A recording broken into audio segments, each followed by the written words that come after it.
natin ang solar natin ngayon. Wala kaming grid. Ayan o, walang grid. Pure solar kami ngayon.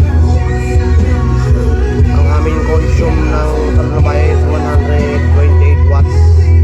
Ang mga ngayon, yung TV, yung ampli, yan may sounds naman. Yung gumagana yun, tapos yung washing dito sa baba.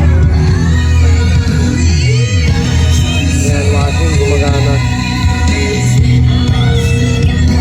Kasi may automatic yan na washing dryer lang gamit ko doon.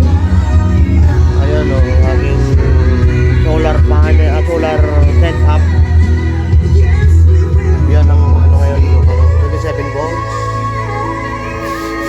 136 volt ang nakukuha. Ang 1.7 amps, 1.8, masyado mataas pa ng ano yan eh, 247 yung average niya.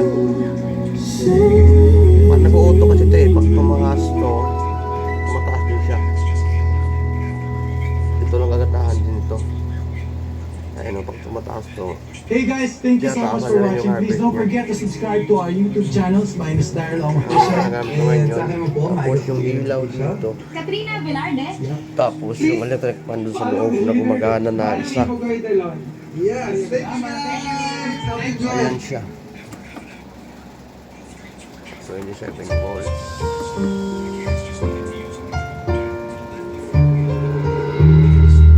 Yan, sa mga gusto magpakabit ng solar panel, pwede nyo kaming kontakin sa Kalikot Tech Electronic Repair Shop.